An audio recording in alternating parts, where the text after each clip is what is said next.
Afternoon, everybody. Apologies, we are 5 minutes late starting because I've just had the moment from presenter's nightmare, shall we say, where despite all the practice sessions, despite everything else, it decided it didn't want to let me into the presentation this morning. So I'm hoping everyone can see the slides. I'm hoping everyone can see me and hear me, and it's great to be here. But like I say, apologies for the late time. I'd like to say we're going to make it up, but I suspect we're going to run for still going to run a good hour to do this subject and everything. So let's get some introductions. Welcome, proper welcome now. Now I'm calming down and my adrenaline's leveling out. We're here to talk about payrolling benefits in kind, which is, it's going to be, I keep saying to people, it's going to be the biggest change to actually come to PAYE, to employment tax, for a number of years, and it's one of the biggest changes ever. So we're here to talk about this over the next hour. If we bring up the next slide, you can see me, you can see Tamara. I am head of the employment tax team here at Francis Clark, if anybody doesn't happen to know me. Tamara, would you like to introduce yourself? Of course. So hi, my name's Tamara. I'm a tax manager in our employer solutions team. I'm based down in Truro in Cornwall. Thanks, Tamara. So Tamara and I is going to share this presentation. Like I say, it's probably going to take just about, maybe just slightly over an hour, factoring in as well. We're sort of 5-6 minutes late that we are actually starting. So Tamara said she's down in our Truro office. I'm based up in our Bristol office, but between us, we cover everyone across the southwest and further afield. So, next slide, Saf. Saf's in the background doing the hosting and everything today, so thank you, Saf, for that. You will have seen from when you actually registered the topics and everything we're going to cover. So we're going to just do a little introduction and to just make sure everyone's on the same page with what are we talking about when we're talking about payrolling benefits. We're then going to look a little bit as to how it works now, how it's going to change, and what you need to be thinking about from sort of April 26. We're going to talk about sort of cash equivalent calculations, working out the cash equivalent value, CEV, and how that's going to sort of impact on what is going through the payroll under this. And then we're going to talk about, well, what kind of things do you need to think about being an employer? Now, I will say, and we'll probably cover this and touch on it quite a few times, we don't have all the answers because HMRC hasn't given all the answers yet. Just to be clear, just before we start, because we might jump around a little bit just around this, you can volunteer to payroll benefits now, and this is nothing new from that point of view, and we'll cover that a little bit. But I'll start by just caveating, and again, we'll mention this, we are a little bit late now if you want to actually volunteer to payroll benefits in kind next year, but it's not this coming, well, the next tax year as such, but it's not impossible. Okay, so that's an outline of what we're going to be talking about. Tamara and I is going to be interacting and just sharing the presentation. There will be some time to put some questions in the Q&A if anyone's got any questions as we go through. It might come that afterwards you just want to come to me or Tamara and bring up your questions then, if that's easier for you to actually do that. Yeah, so we are recording it, so you will have all seen that, and we will also send out the slides and everything afterwards as well, just to help you through it. The slides themselves, there is a lot of information. What Tamara and I is going to try and do is talk around the slides effectively, but there's a lot of information that you can refer back to later. Right, Tamara, I think it's over to you. Indeed. Great. So next slide, Saf, if that's okay. Fab. So starting with an introduction to payrolling benefits. Next, there we go. So number one, what is payrolling? So as we know, payrolling refers to the actual administration of salary, so the process of paying employees for the work they do. Now, to try and simplify and modernise the tax system, the government have decided to mandate payroll and benefits in kind from April 2026. What this basically means is that essentially employers will be required to payroll nearly all non-cash benefits for the application of Pay As You Earn and Class 1A national insurance, which will be calculated in real time via payroll software and included on the affected employees' payslips, thus eliminating the need for forms P11D and P11DB. Now, the main issue here is that this may not be as straightforward as some of us may be led to believe. So how is this likely to look like? There's a good example there. So you take the cash equivalent value. So that's calculated exactly the same as you would do for P11Ds. You're just doing it at the start rather than the end of the tax year. Divide by the pay frequency. So 12 months for a monthly paid employee that has the benefit at the start of the tax year. And then that amount is added as a nominal adjustment to the taxable pay and processed through payroll. Probably a key point there just to pick out on the slide that remember that there's no national insurance if the benefit is a brown box, so Class 1A there, and then there's a little example of a £600 medical benefit broken down into the monthly amount. Another good point to add is just thinking about if the employee is making good that benefit, you'll need to reduce the benefit in kind amount. And then, yeah, another kind of final key point there is a bit of an initial summary that once, benefits are being payrolled, employers must provide employees with written notification explaining that they're payrolling the benefits and what that means for them. There is more information on HMRC's guidance, and I think we do cover it slightly further in here, but generally a payslip email letter needs to be sent to them by the 1st of June after the end of each tax year. So there we go. So that is an initial overview. Next slide, please, Sav. So simplifying the reporting of benefits in kind. So if we just look on the left column here, so back in January 2024, the government announced their intention to make the payrolling of benefits in kind mandatory. This was confirmed by the new government in October 24. Flash forward to 6th of April 2026, employers must payroll cash equivalents of the benefit in kind, collect income tax and Class 1A national insurance on their employees' benefits. So looking at the right columns here now, at tax years, so 25-26 will be the last tax year that employers can file P11D and P11DBs. Although it's important to note a cut down version will still be available for two benefits, which do not necessarily have to be payrolled. That is employer provided living accommodation and beneficial loads. So essentially there's a voluntary option to payroll these, which will remain from April 2026 as the guidance is set out at the moment. From 26-27, tax on benefits in kind will be collected in real time through the payroll and not through the employee's tax codes, as is the case currently. As we've mentioned, Class 1A national insurance will be collected in real time throughout the tax year rather than at the end. May be good for cash flow, may not. It's worth considering. But there's going to be more reporting and a new year-end process. So it's really important that the employers take note now and are ready for those impending changes. End of the P46 car, so the form used to tell HMRC about a car provided to an employee for their private use. And yeah, mentioned it already, but tax codes won't include payroll benefits from April 26. So that's quite a key point there. Next slide, please, Sav. Yeah, that's just covered what we've just discussed. Next slide, please. Great. So advantages of payrolling. So the change to payrolling benefits in kind really just aims to reduce the administrative burden of the P11D system, digitalising the Pay As You Earn tax system, reducing delays between the provision of the benefit and the collection of the related tax and national insurance.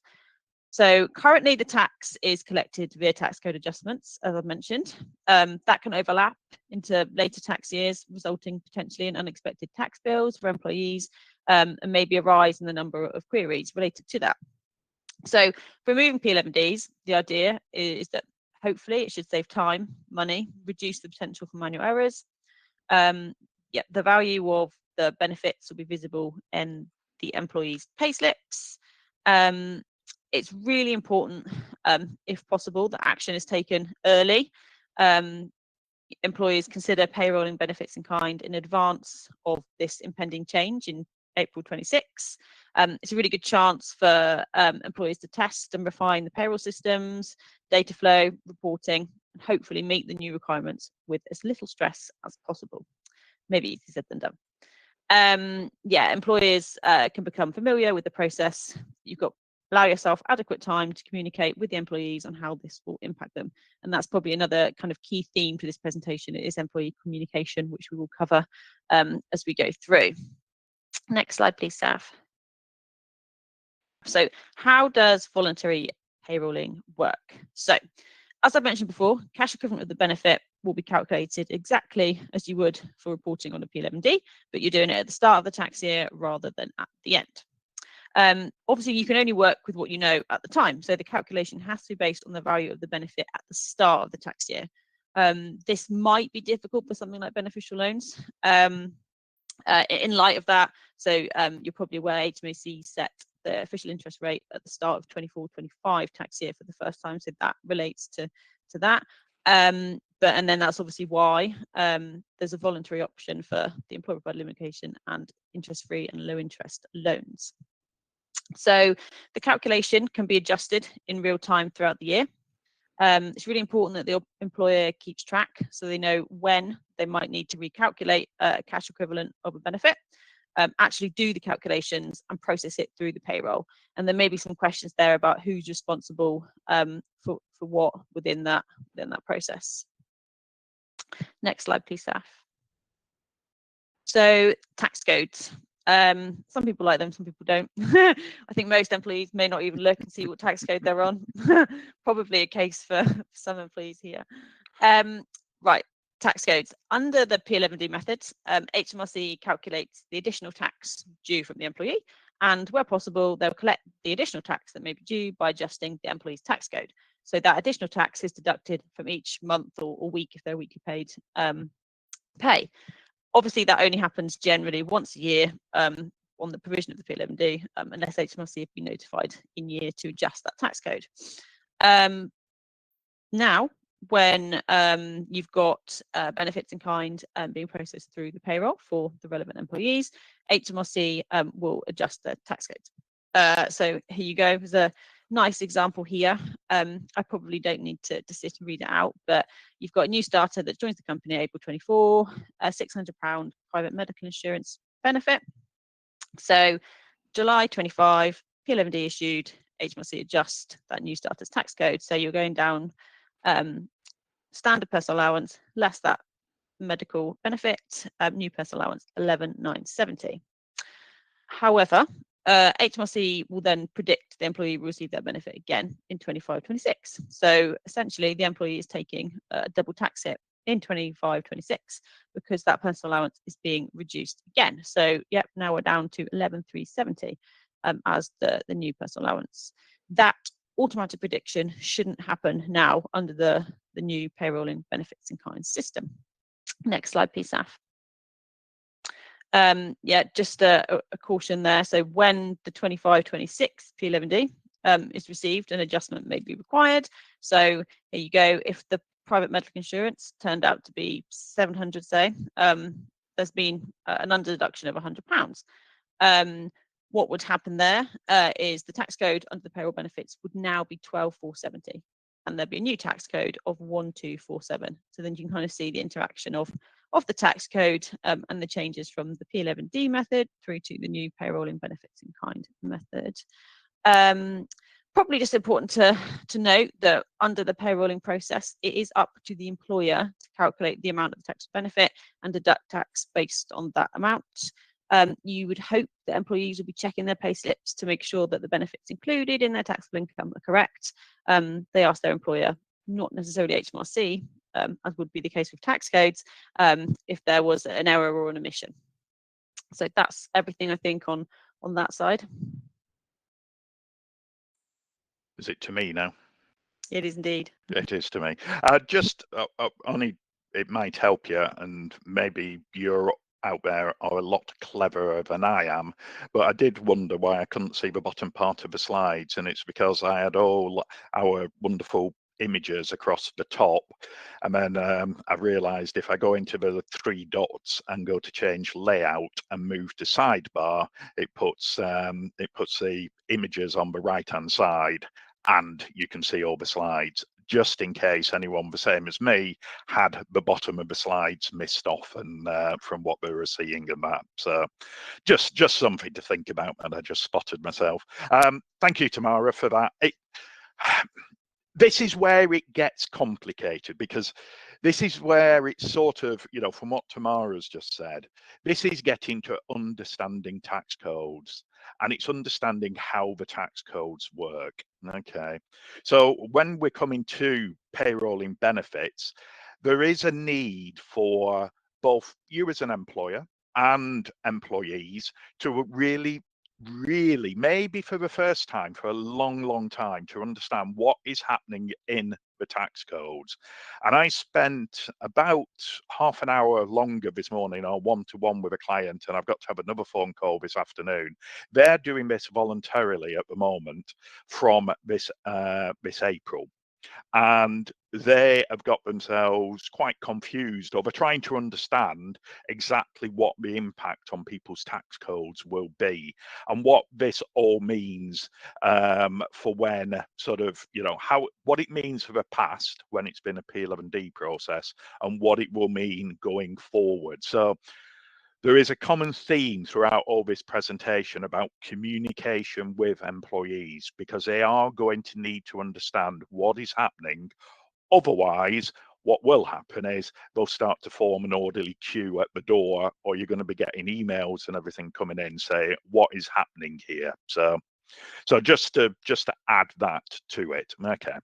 So some of what Tamara's just touched on is really an introduction, a scene setter to what payrolling benefits in kind means. So that taking the benefits, getting rid of the P11Ds, taking it out of somebody's code number when you do payroll, and putting it through the payroll on a month by month basis.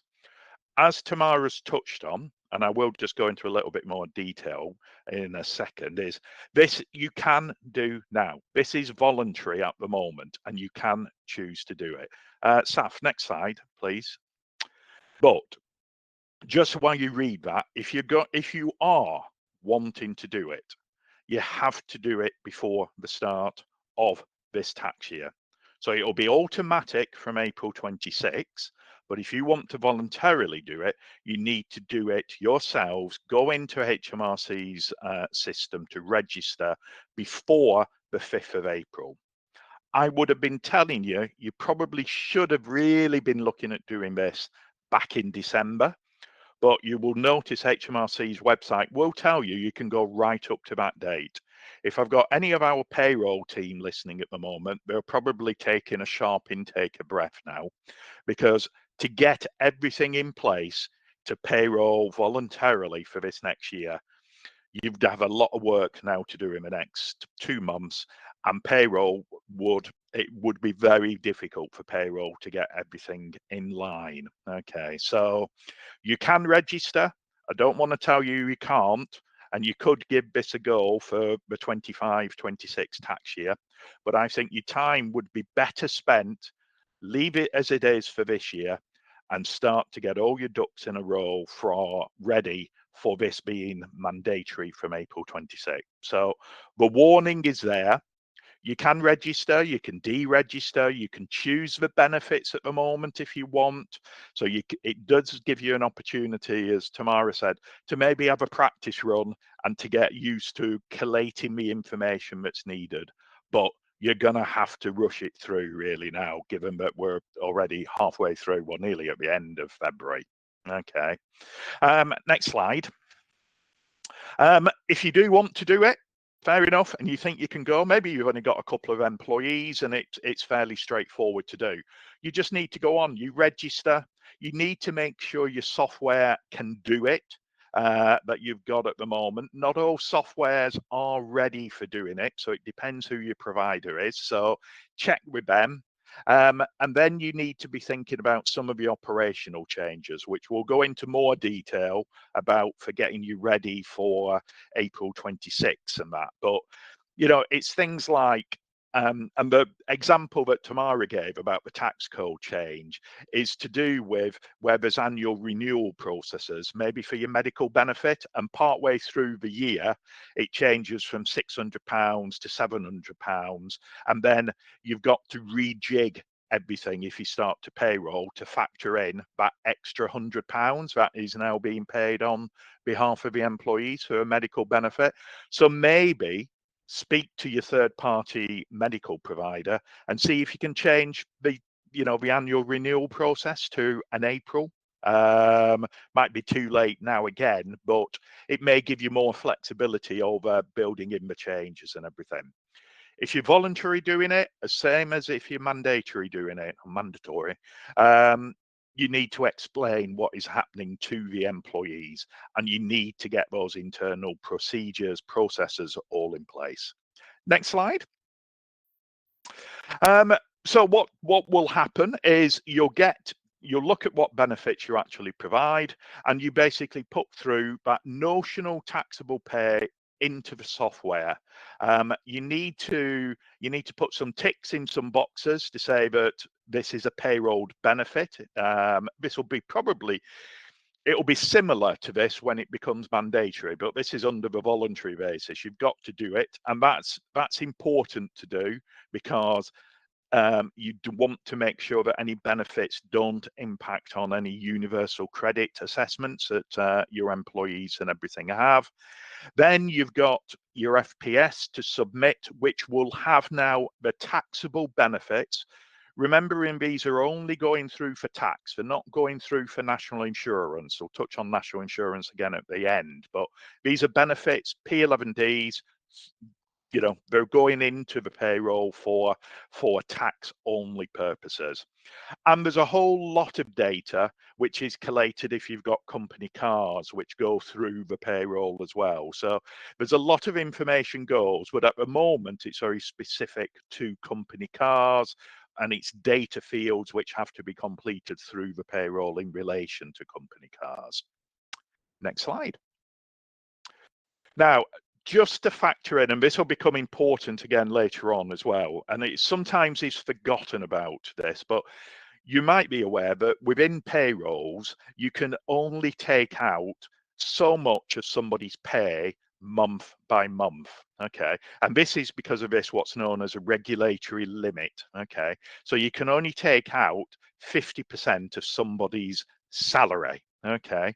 So there's a maximum deduction that can actually be made. So what you need to be careful is, especially when you do start to payroll, and especially after April 26, you need to look at what is going into somebody's tax code, and will that payroll benefit actually be taxed now, or is a regulatory limit going to be put in? We're expecting this will be one of the areas that HMRC has to give some more information out on.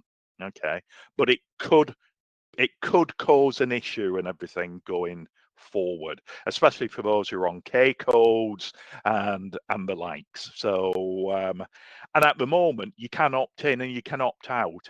You can do quite a bit more whilst it's a voluntary option at the moment, but you might not be able to do this once it becomes mandatory. So you need to make sure, because the whole point of this is that these benefits are going to be taxed. If this regulatory limit stops an element of it being taxed, then it's not doing what it needs to do in real time. Next slide. I've mentioned at the moment, you just need to work with your software, your payroll software. If you do want to go with it from April 25, just make sure, I said it before, make sure the software is all in place. Make sure the software can detail the benefits and everything which are coming through.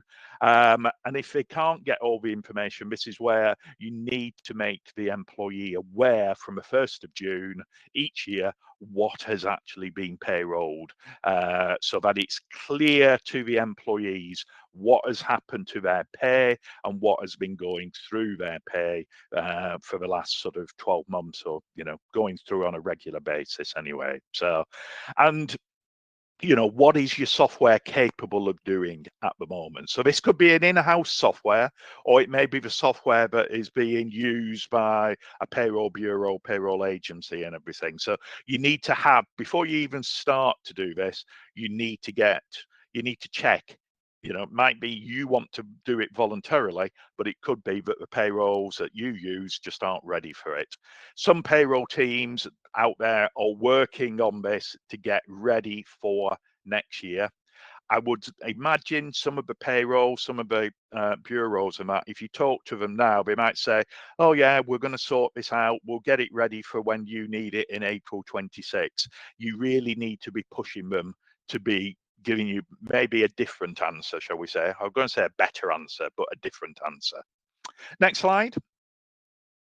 As part of all this, you need to think operationally, internally. What are you going to be doing to make sure that you've got, I keep referring to these ducks, but you've got everybody talking to everybody else. So, as part of the reconciliation, have you taken account of anyone who's actually making good any of the benefits?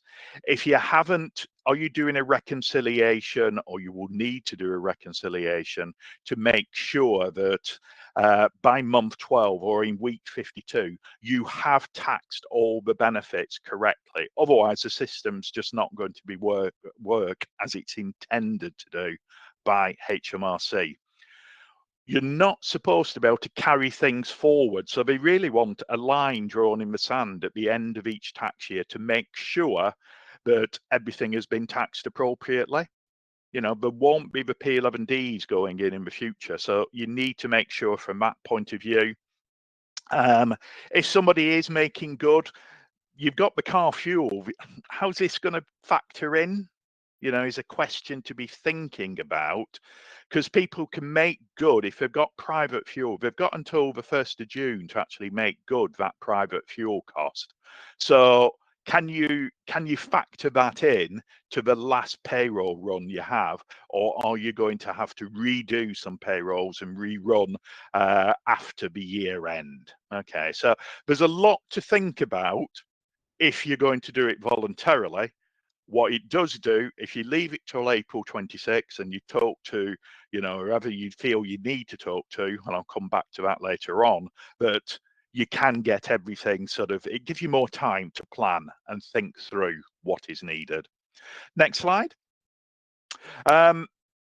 And this is all the things internally you need to be looking at. Who in the business is going to be responsible for working out these cash equivalent values? And I'll touch on this later without trying to go into too much detail, but just to highlight that it's not clear sometimes, or it's not an easy calculation to be doing. It's not a once a year process now. You'll need to look at this month by month. Is payroll going to do it? Are the finance team's going to do it? Is somebody in rewards and benefits going to do it? If you're a big enough employer, do you have a fleet, somebody in charge of fleet cars? Who's going to talk? How's all this communication going to interact? How are you going to talk to your accountants, if you need support and everything from there? Okay. Who's going to provide all the information? How's everyone going to talk to each other? How's that communication going to be done? Internally, is it all going to be done paper-based? Is it going to be done by emails, spreadsheets? Is there going to be some internal software or some bought-in software that's going to start to do the calculations and everything? And who's going to sign everything off and authorize it? Yeah, so there's a lot to think about of how these checks, how these reports, how information's going to pass through. And what you can't have, which you might think you have at the moment, sometimes between maybe a new starter being told about a company car, the fleet manager of giving a company car to somebody, that then being notified to HR then notifying the finance team letting payroll know. This is all supposed to be happening in real time. You can see where delays and everything might start to come through. So you really do need to have a good system in place internally. Next slide. Is that over to you, Tamara? Just to pick up on what's coming, what I've just said and what you said at the beginning and what's coming, once it becomes mandatory. Exactly, yeah. So yeah, look at the mandatory requirements and the impact on businesses and payroll bureaus we cover as well. So next slide, please, staff. So we'll start with April 2026, HMRC's perspective. So all payroll benefits need to be included, or will need to be included on the FPS, the full payment submission, which is sent to HMRC on or before each payday.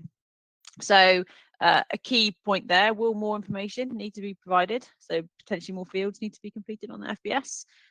Will changes be required to payroll software and RTI submissions? It's important to think about Class 1A national insurance, the payment in real time. As you can see there, in real time, Class 1A NIC is already within the payroll software. Communication to employees. Again, as we've kind of really hammered this home now, how important this is. But change of tax codes from April 26, so no benefits included within those codes. Will there be an impact on universal credit, which I believe, Steve, is at the moment unknown? Well, there We shouldn't assume be not, there shouldn't yeah. there shouldn't be any impact on universal credits. That is a big concern for employees under suddenly these payroll items being shown up on pay slips. Under P11D process, it wouldn't have impacted universal credits. So we're working on the basis that it won't have impact on universal credits going forward, but we need some more clarity from HMRC on that. Yeah. We've got a clear timeline to abolish the P11Ds. So yep, 12 benefits payrolled from April 26. 2 benefits, as we said, employer provided living accommodation and beneficial loans will have a new voluntary option and a cut down version of the P11D, and P11DB will be available to report those if they are not to be payrolled. Registration may be automatic for all employers, but we'll need to notify on any PLMDs for those living accommodation and beneficial loans. Next slide, please, Saf. You got it. Yeah, with sorry. Employers.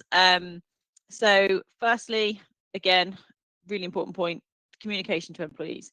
So employers need to think about telling their employees that they're not going to get a P11D anymore unless we're looking at that cut down version for those 2 voluntary benefits.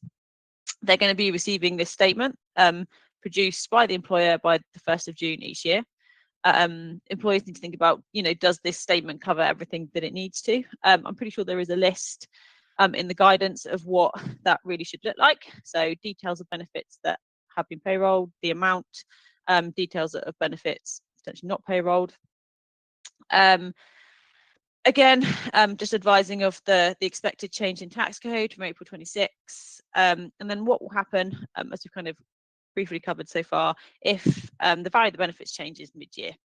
So maybe you're not April to April in your process, how that will look in terms of recalculation of the cash equivalent, and also how it will work if the employee does make good some of the benefit they receive. Another key point on the employer side is the operational impact. So having a process in place to collect, calculate, and share information. I think data management is going to be really important in this change. Employers will need to collect the benefit data monthly if their employees are paid monthly, and in a timely, efficient manner for those benefits to be processed in real time. Any inaccuracies or delays could have a direct impact on those affected employees' tax codes and their net pay. And we all know that employees do not like not getting the pay that they think they should, and it could potentially lead to some potentially difficult conversations. Next slide, please, Saf. There should be another one. Fab. So yeah, we've talked about the operational impact. Do you have an internal payroll? So thinking about software changes, is there potentially a cash equivalent calculation tool available? What additional details may be required by HMRC? Are there any new functionalities within the payroll software? Do you need to think about providing the payroll team with adequate training? If the payroll team's job is going to be to calculate that cash equivalent, do they actually know how to do that? What to do when things are complicated? Does it need to be escalated to a senior team member? All of that style of thought. Thinking about outsourcing payroll, key real impact here will be price. So what is the pricing structure going to look like for payrolling benefits? Will it be an annual charge like we generally tend to see for P11D billing? May they increase the price per payslip? Will there be any additional charges for benefits that are payrolled that need calculating? If that happens mid-year, well, there might be a higher price. These are all things that are just worth considering at the outset and determining with that payroll provider, hopefully before you kind of get to that stage. Last point on here then is just considering the education of employees. It's really important and very useful if employees understand their payslips and their tax codes. As we said before, it can be baffling how many people don't pay that much attention to it. Some people don't even look at their payslips. But if they do start receiving less net pay than they may be anticipating on receiving, then I'm sure that they'll let you know pretty quickly if they're not happy. Next slide, please, Saf. So yeah, just a short one on payroll bureaus. Similar to the previous slide, just thinking about pricing structure. So is a new pricing structure needed for payrolling those benefits to potentially replace that for the P11Ds? We want to think about what competitors are doing, not just cost, but time. Is it going to take longer to process payrolls where you're now needing to include those benefit in kinds and potentially undertake those cash equivalent calculations? Are the internal cut-off dates correct? Do they need to be updated? Maybe thinking about clients who run their own payrolls but outsource the P11Ds. Is the department ready for more clients?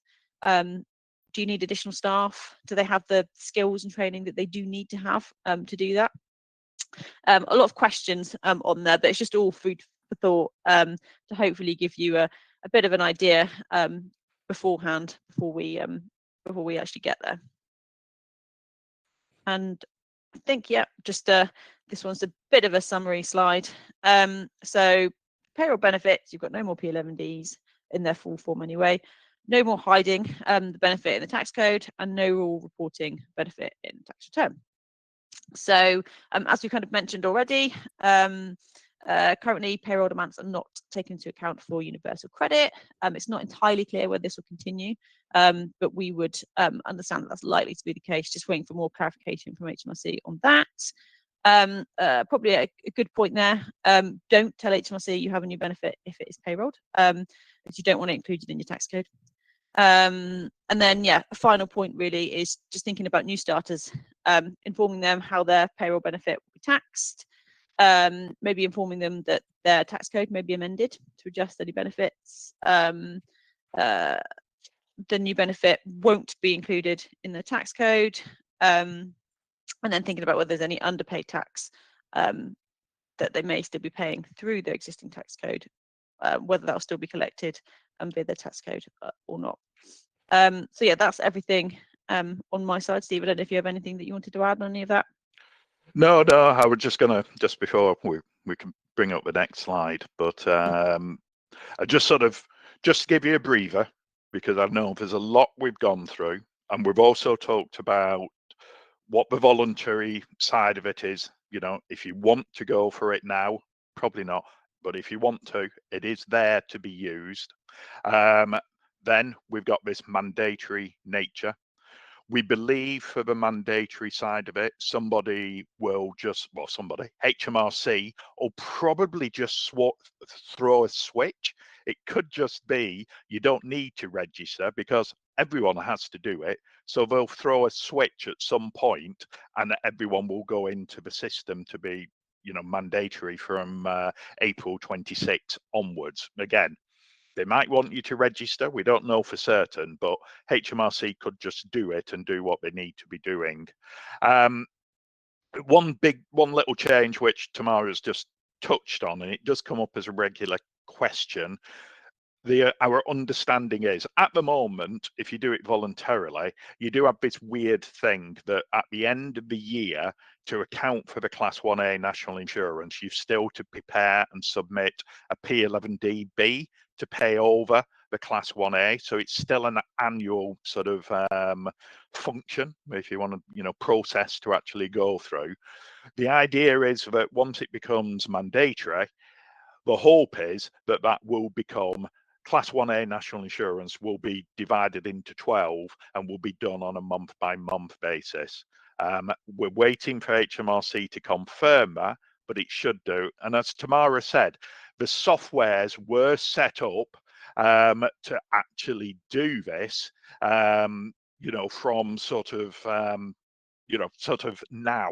But HMRC told software providers not to throw the switch. So although some softwares can do it, it's not a function that should be available in any of the actual softwares which will be going. I've got the interesting thing, just to throw a little aside here and not waste any time, but two men have just come back. We told them not to come back until after 1 o'clock because they want to work in this cupboard behind me. I'm sure Wales and West Utilities don't want to join in with a webinar, but they have just turned up at the front door. My wife shooed them away. Things that happen on webinars. So that's a little sort of just stopgap, just to get you thinking and just to give you a breather, especially just because I'm going to throw some numbers at you now, just about the cash equivalent value of all this, and how these, just to show you how complicated it might become. Okay, next slide. Preparing you now. Medical benefit will be probably quite easy because you know what your annual amount is.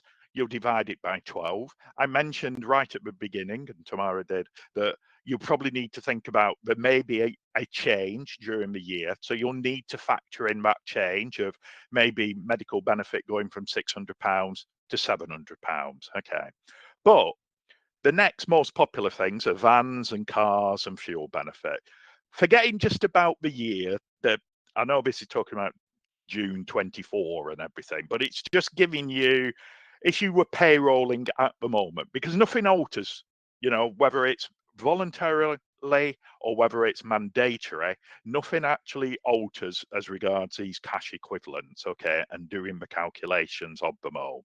So you probably just had time to read through that. But in this case, somebody, couple of months into the year, they get a van benefit, they've got the fuel benefit, and it's just a process. You take the van benefit, you find out what the van benefit charge is, you divide it by 365. 3rd of June gives 307 days left that they've had the van for. What's the cash equivalent to that amount? You've got 10 payrolls to run from June onwards, so £333 a month. Next slide. Then you've got the fuel element, same sort of calculation, 757, divide it out by the 365. Notice it is day calculation, so we're factoring in thinking about leap years and everything here. Multiplied again, same as it was for the actual van benefit, and you've got 6360 as a monthly amount. So it's straightforward. Every month for this person, from the June payroll to the end of the year, across that 10-month period, you're going to payroll £396.60. Okay, that's what is going to be payrolled. That is what's going to be payrolled across those two amounts, the 333 and the 6360. Okay, next slide. Right, sit comfortably. You look at this later, yeah, but this is starting to build in where the complications come in when you've got a company car that changes. So without going into how all the calculation works, because you know, I appreciate some of you might not look at this on a regular basis, but we've got a price for a car, we've got some CO2 emissions, which then drive, pardon my pun, the percentage which is applied to come out with a car benefit value for £7,500. Straightforward. From start of the year, they've had the car, you're dividing it by 12 again, because you've got 12 months to do it over. £625 per month goes through the payroll for tax.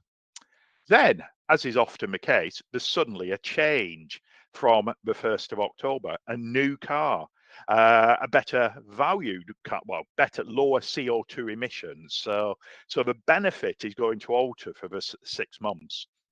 What you've got to do is then work out what the calculation for company car 1 was for 6 months, work out the value for company 2, and if you just go to the next slide, when you've got this to have a look at, you've then got to apportion it across the year to give the credit for what has already been through the payroll for the first part of the year, and then what is going in through the second part of the year. Okay, so the numbers are played around with. It's not, when you sit down and you work through it, it's not, you know, I'm not saying it's the most complicated calculation in the world, but you need to be having this information, because if this information is coming from fleet manager through HR to finance, what's going to happen if you know, somebody's had the car for a month before it actually gets payrolled into the payroll? Okay, so it could be, excuse me, what you were planning on doing over 6 months, you've now got to condense down, and you might have to do other corrections in the payroll to do it. And this is just one car. I spoke to a client the other day, they might be on this call, so I won't name them or whatever, but for various reasons, mainly because they're a dealership, car dealership, some of their people, some of their employees can have, believe it or not, 70 cars a year. You've got to do this calculation every time to readjust and everything. So there's a lot you've got to think about. It's not, oh, phone up payroll and say, oh, can you just run this calculation off and we want this amount. It's going to take time to do it. Okay. Next slide. If you've got a leaver, so this is somebody who leaves. So they're given an asset. Yeah. Worry about how the calculation works, but that asset they've been given, that, you know, whatever it happens to be, had a market value at the time of doing it, £500. Again, through the payroll, given in August, there's 8 pay periods left. You divide the 500 by 8, 62.50 a month. It's simple, straightforward maths there. But what happens when the employee leaves? Because if they leave, in this case, 15th of September, so just a month later, they unexpectedly leave the job, you're left with £437 that needs to be actually put through the payroll. So you need to think about that, a lever. How quick will you be told? How quick can payroll be told? How quickly can you get this extra amount in it? And if you remember back earlier, I was going on about the regulatory limit. Will putting through £437.50, 437.50, actually take somebody over that cap and everything, and you can't take it all out. What's going to happen then? Okay, and that's what needs to be thought about. Next slide. Right, okay. So that's my very, very whiz-bang tour of cash equivalents and calculations. That there's a lot of things. Hopefully you sat there thinking, well, I won't suggest what you might be thinking, but there's a lot to factor in and there's a lot of processes. I've only talked about a couple of benefits there. You know, I touched on medical benefit. We looked at some car benefit and a bit of an asset. There are a lot of other benefits in kind. This is why Tamara touched on earlier, the revenue was originally going to include living accommodation and beneficial loan calculations in it, but they have left it from April 2026, that you have an option to actually do that, because the calculations can be even more difficult, and they do rely on using the official rate of interest and various other things that you've got to factor in, knowing how your beneficial loan starts. What's your opening balance? What's the closing balance? Do you have that information to hand from the accounts and everything else that a finance team might look at? So if you are a large employer and you've got a lot of benefits, then you've got a lot of work. Yeah, this is not simple to do, and it's not that year end. Okay, April's come, we've got until the 6th of July now to work out what goes on P11Ds. This is all being done in real time. Yeah, and that's the fundamental difference. So what else do you need to think about? What else can we sort of plan and everything? I like my first slide. Next slide, Saf. Is this manageable? And I think it's already proving, having spoken to a few clients and everything, that it is manageable, but it needs a lot of thinking. It needs that communication that I know this is probably the 4th time we've said it. Who's talking to who? Or everybody talking on a daily basis between payroll, finance, rewards and benefits team, HR, whoever it happens to be, to make sure everyone knows what is happening and when it's happening. Okay. Can you capture all this information in real time? Just talked about that. When is your internal cutoff date? Or when is your external cutoff date for payroll? Yeah, now payroll are going to be processing this information internally. They'll need that information.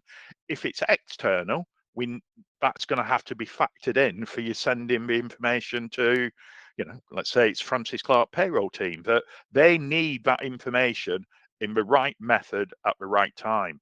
Who do you want to do these calculations? What does the employee know? What do they need to know? I can put money on. Tamara's touched on this. People do not understand their tax codes. Yeah, it's a difficult concept to sometimes, and all they do care about is what is that number in the bottom right-hand corner of the payslip. Has their net pay altered? And I should say and should emphasize that nothing in this should affect somebody's net pay unless they've got a value, a benefit's gone up and we've got something of more value. If everything just carries on as it did normally, all that's happened is somebody's tax code has increased. So they're not being taxed on this through the tax code now, but it's going through the payroll. Balance that out, it's still the same taxable amount, it's just in a different way. Net pay should be the same. Should, he says. It'll be something to look out for from that point of view. When are you going to sit down and think about all this? When are you going to start talking to your payroll providers? When are you going to make sure you got some software in place through the payroll? Do you need to buy in some new software that's going to do this benefit calculation? And will that interact with your payroll provider, your payroll software, to get all the information and everything? And probably the bottom point on that, who's going to be dealing with all these queries? Are they going to HR or are they going to finance? And you can probably have that discussion internally. You might even be the same person, so you can have an argument with yourself there. Next slide. I think a lot of this this last session bit here is really just a summary, I suppose, of a lot of things to talk about and think about, and maybe just in a different way, telling you what we've told you effectively. Start to review your benefits, look at your benefits, look at how you calculate the benefits. Now would be a great time. I'm not suggesting you've done anything wrong, but you might not have been doing your benefits correctly for a few years. You might not been, what's that interaction with your pay-as-you-earn settlement agreement, if you've got anything like that in place as well. Maybe now's the time just to think, hang on, we've got 12 months to get ourselves ready for this. Maybe we should be looking at having a health check, doing something internally just to make sure everything's right. Take a step out of it in some ways. Suggested it might be any third-party providers of benefits. Talk to them. find out how and when they're going to get information to you. If you've got, nowadays, lots of people have company car providers, and those company car providers are, provide you with the information on the cash equivalent of that company car. How does that all come through? How quickly will it come through? Okay. Talk in your internal teams, start that communication, set a little project up, look at the processes, come and talk to Tamara or me or Joe Rousel in my team, and we can help you through all this, or whoever your advisor actually is. We can walk you and we can help. Tamara said earlier that data flow, that capture of data information is going to be very important. Next slide. I think we've hammered this home. You need to be telling your employees, okay? You need to explain to your employees. Employees must be clear on what is happening within their pay slips. From April 26, pay slips must show every benefit provided line by line. So you'll have car benefit, you'll have fuel benefit, medical benefit. It'll all go on the pay slip so it's clear. You have to do it at the moment, give a breakdown to the employees. If it's not clear on the pay slip, they have to have a letter by the 1st of June explaining to them exactly what's happened on the pay slips to make sure everything's visible and understandable. Okay. And you probably need to get some feedback and that letters, emails, whatever it's going out. Next slide. Again, maybe this is a time you think, I ain't handling this in a house anymore. This isn't going to work for in-house in the payroll team or whatever. We need to, sort of outsource it going forward. And it might be the time that you need to be speaking about that. You certainly need to be looking at how are all these things going to interact with each other. Software provider, data capture, calculations of the cash equivalents. There's a lot to think about, which we're just not used to. This is change, yeah? And in 3-4 years' time, we won't be thinking anything about it. We'll just have accepted it and it's happening. But, you need to be thinking, how are we going to deal with this change process? Okay. Next slide.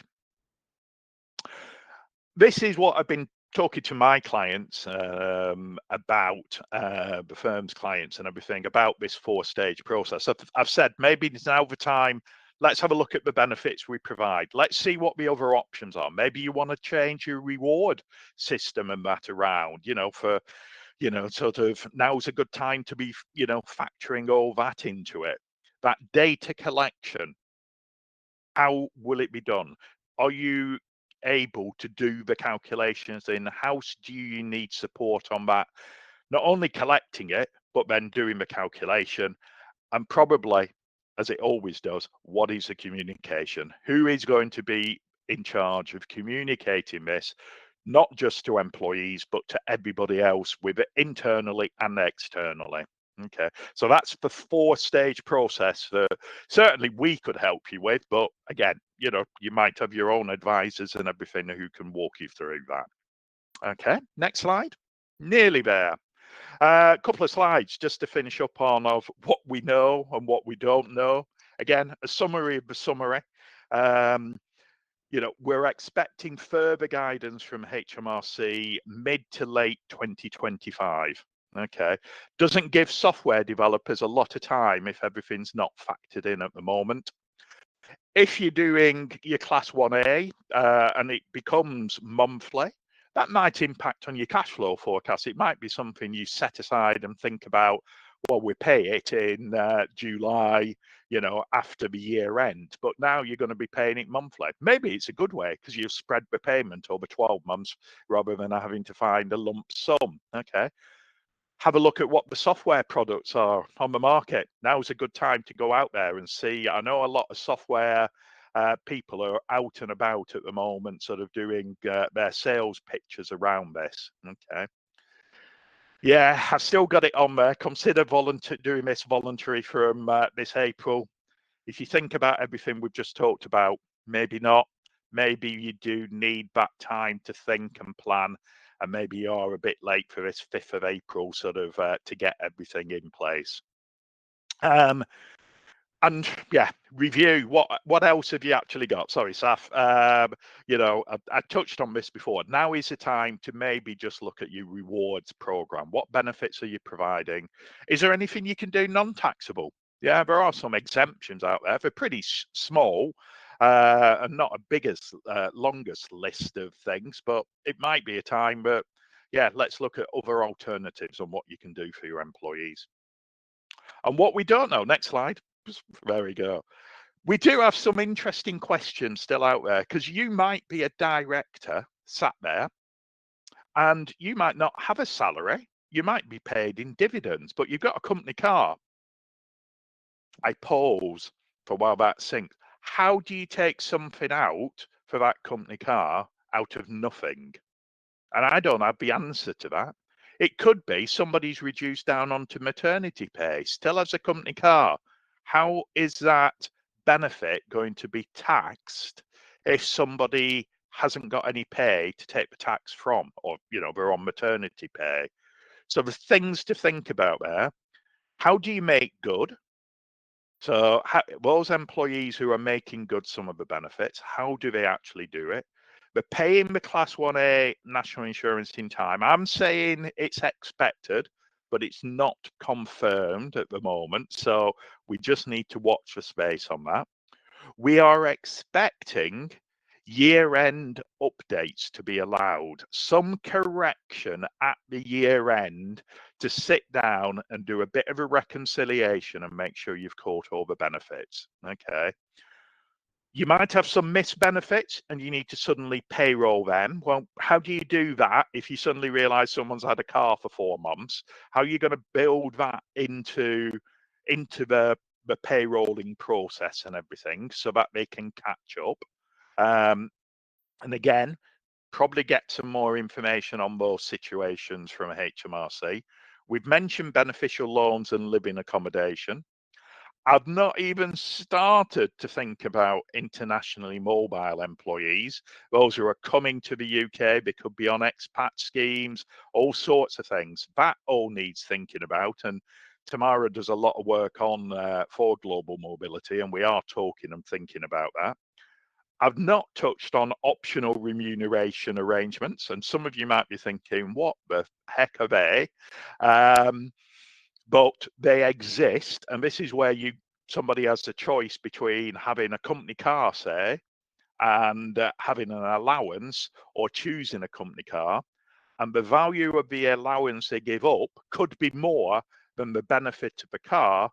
And that means that allowance is what you actually tax, not the company car. Okay. And that's what falls under OPRA. And finally, we believe that as these are payrolled items and they ultimately will be shown on a P60, that self-assessment won't play a part in all of this. Next slide. Phew, just about on time for an hour. I'm impressed, Tamara, especially after my hiccupy start and everything else, and builders and all sorts of things knocking on the front door. So, Saf, do we have any questions? How are we doing the questions? I see 22. Yes, there are a couple of questions. So the first one, if you're already doing this voluntarily in tax year 24-25, do we need to re-register for 25-26? Shouldn't need to. I would expect it just to carry on as it is into 25-26. Can we have a clarification of benefits? We have Health Assured, where we pay 99p per employee per month to have access to a phone line for mental health and other support. Is this a benefit, or is there a minimum amount? What about coffee? We do not do medical benefits. But what about coffee, did you say? I can't see the questions, but coffee. Oh, I can see the questions now. There they are. That's a big question. If that person wants to come back to me, I'll help them with that. It's the 99p per month might start to fit into trivial benefits. It might be exempt. I say might, big might in there. Coffee is exempt. Refreshments are usually exempt in the workplace. So as long as you're not giving somebody £5 to go out and buy a coffee, it should be exempt. So there's a mixture of probably a few things in there which are exempt and that. But I happily drop me an email, happily pick that up. Any more? Yeah, we've got a few more. If a benefit value changes mid-year, why can't you just amend the value on your next monthly payroll? The benefit, well, you might be able to. If there's a mid-year change, you might be able to double up on the next month. I'm not saying you can't. It's just what might then happen is that employee is going to be they're going to have a larger amount of tax to maybe pay in the second month. I suppose it's no different to a tax change, but you might end up with, like, as I think I did try and touch on, that if something changes halfway through the year, you've got 6 months at one benefit, something changes, the theory is it'll be taxed in those next 6 months, but you might have to reduce it down to 5 months or even 4 months to collect it in. What is important, or will be the factor, is that when you do that reconciliation at the year end, you need to make sure you've collected all the tax from the employee in relation to that benefit. Fab, thank you. If the value of the payroll benefit, sorry, It's all right. that's the voice as it is. If the value of the payroll benefit is recorded on the payslip as to date value, would you still need to write to an employee to confirm this? If the value of a payroll benefit is recorded on the payslip as the to-date value, would you still? I think so long as it's clear to the employee, this is a bit like minimum wage and that and payslips. They have to be clear to the employee so that the employee can understand what is on there. If that employee has to come back and question and say, I don't understand my pay, what does this really mean? Then maybe your payslip isn't clear enough. And payslips are supposed to be clear so that the employee can understand it. Whether the employee understands tax and everything else is a different question altogether. So you may not need to write to the employee, but some places do think it's very good to summarize at the year end. Remember, we're a good employer. We pay you this amount of money. You've also had all these benefits. Doing a little bit of a summary is good HR sort of thing for an employee. Next, how many do we have? I'm just conscious of time. Few. What do you want to do, boss? You're my boss now. You're in charge. I'll keep going. Go on, But if that's fine. anybody needs to drop off, this will be recorded, and yeah, the slides will be sent afterwards. Okay, So you're going to make me yeah, work. Okay. if anybody does need to go, but I think they're useful. They're useful Yeah. questions. No, go on. So I need to try and find where I am. Am I right to believe HMRC? Where did it go? Shall I read it? Now I know how they work. Go on Am I then, right? you read. Am I right to believe HMRC will send us new tax codes where it changes, or will it be the responsibility of a payroll department to make amendments to the tax code where benefit changes? Well, that there won't be the changes to the tax codes. Once this comes in and the tax codes have changed, all current benefits will be removed. Now, I'll use that loosely, and I might caveat that. Benefits will be removed unless HMRC are collecting any under deductions or underpayments for previous years. So historically, there might still be some numbers in there which might confuse an employee, might confuse you as the employer as well, because this is confusing at times. But everything else should be stripped out. There'll be no, if you provide somebody with a benefit and you suddenly give them a company car, you won't be reporting that benefit to HMRC as you would do now to get it into a tax code. It'll be going through the payrolling benefits in kind procedure. I think that answers that. I think. Yeah, I think it does. Again, if anyone wants to come to me after, I'm opening up the door. Will PSA agreements continue? Yes. No changes there. PSA, so if you're paying tax on behalf of employees, the PSA will continue going forward. So items will basically now, through the payroll, through the payroll as a payroll benefit in kind or a PSA. Yeah, that's what will happen going forward effectively. So PSAs will remain. We've decided to payroll from April 25. Will HMRC send new tax codes? Yes, they should. If you've registered, they should. You have to register, and then HMRC, all those people, when you register, you say all employees, or you can, in fact, under the voluntary way, you can pick and choose which employees are actually having it. But assuming you say all employees, and then they give you a list of what you can choose, what benefits you're actually providing. You can sort of, choose which benefits and actually go through. And HMRC should adjust the code numbers. You notice I'm saying a lot of shoulds, maybes. Yeah, should. I'm having my faith and trust in a HMRC here. Don't all fall about laughing from that point of view. But will employees be double taxed? Well, again, yeah, no, they shouldn't. But this is where the risk of this system is. And I'm painting a perfect picture here. I'm painting a picture of everything works as it should. But I have told quite a lot of people, less so maybe 24, 25, oh, sorry, the next tax year, 25, 26. But just think, 26, 27, every employer in the UK who provides benefits, this is going to affect them. That's a lot of employers and that is a lot of employees. And is it going to be a benefits car crash?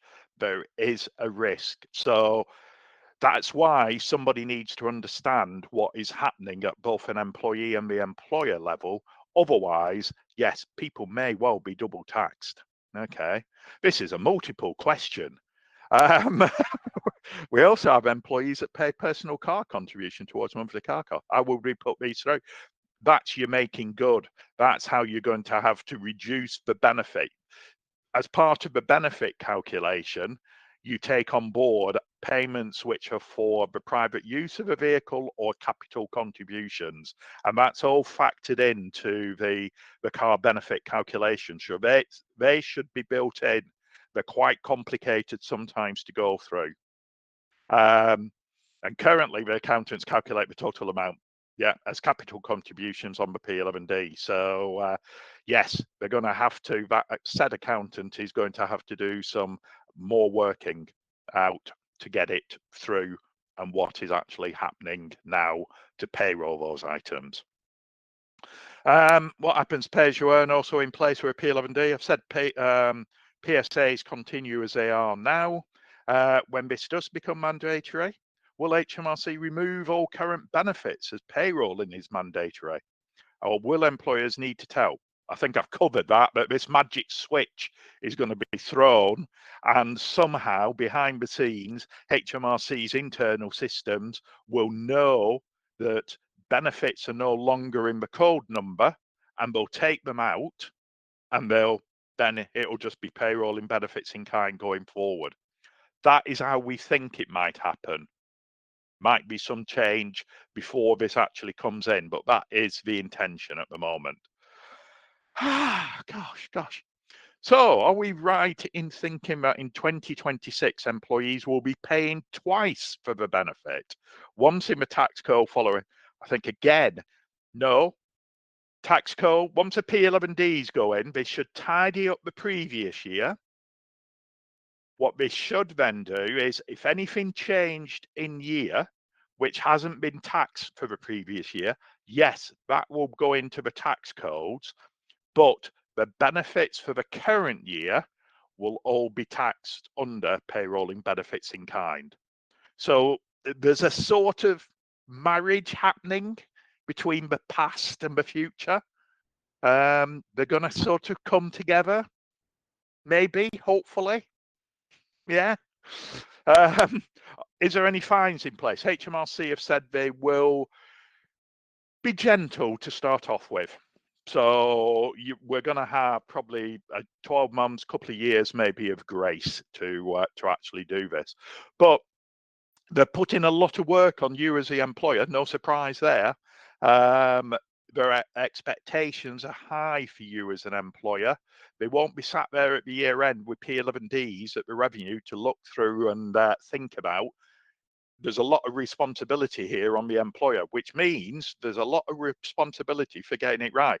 If you're an SAO, senior accounting officer, at a large business, yeah, I'd be having a look at your internal processes very, very carefully, because you know who's responsible if this isn't done correct. Like I say, period of grace, but it will come in. We pay weekly currently, so I'm assuming this, yes, if you pay weekly, it becomes, Tamara said right at the beginning, it's your pay period. So it's monthly, weekly, fortnightly, 4 weekly, whatever it happens to be, it goes through on that basis. Thank you. That's all right. What does making good mean exactly? Making good is where things like if somebody's got a company car and they've got a fuel benefit and they use the car privately, it's where you work out how much is that cost for the private petrol, and then they make it good to you as the employer. So they pay you as the employer back for all the private fuels they're using, and that means, in theory, they don't have a fuel benefit charge. You can make good, which is again pay back the employer for lots of different benefits. So you could pay for, you might have medical benefit, it's just for you, but your spouse is on there, your children are on there, and you might pay that all that as your own costs from your net pay. So that's what making good is. Does your team offer any kind of payroll audit or payroll health check service? Yes, we do. Drop me an email. Happily talk about that if you're still on the line and you haven't sort of lost the will to live with this. Will a copy of the slides be available? Yes, they will, won't they, Saf? Yes, they will. They'll be sent out directly afterwards, and I think I'm about halfway through these. There's loads. There's loads. Yeah, we have got a few questions. That's an understatement. Can we capture all the questions? And maybe Yes, we what can. we'll do, I'll find the time to give a little summary of all the questions that we've had and sort of give a bit of a Q&A. I'm going to regret doing that. Or if it's something desperate you want, I'm probably going to regret doing this as well. Drop me an email and I'll help. I don't mind a quick answer if obviously, you know, we're going deep into this. You know, we'll have a conversation around that. But yeah, there's a lot of questions on there. Yeah, and I think we might all lose the will to live if I carry on for another half an hour doing this. Yeah, we'll collate the questions, and there is a survey following that will be sent out following this. So if you've got any other questions, feel free to pop. The numbers are dropping anyway, so that people lost their will to live. Half of them went at the thoughts of all these questions, but at least everyone will hopefully have everything. Yeah. Yeah, absolutely. Does it just leave me to say thank you to Tamara, thank you for everyone listening. This is big. People do keep saying to me, oh, what are you fussing about, Steve? This isn't till April 26th. We've got loads of time. Well, we know what happens to time. I can't believe we're already at the end of February and, you know, we're talking now 14 months off. This isn't something you can start thinking about in January 2026. You need to start planning and thinking now. And you might not have understood everything I've said because there's a lot, or what Tamara said, or both of us said, because there is a lot and we've gone through it very, very quickly. But I think it gives you an idea of flipping heck, we do need to look at it. So thank you for listening to it all. And that's probably it. Yeah, bye from me. Bye from Saf. Bye. Thank you very much. And bye from Tamara as well. Bye. Thanks, Saf. Yeah.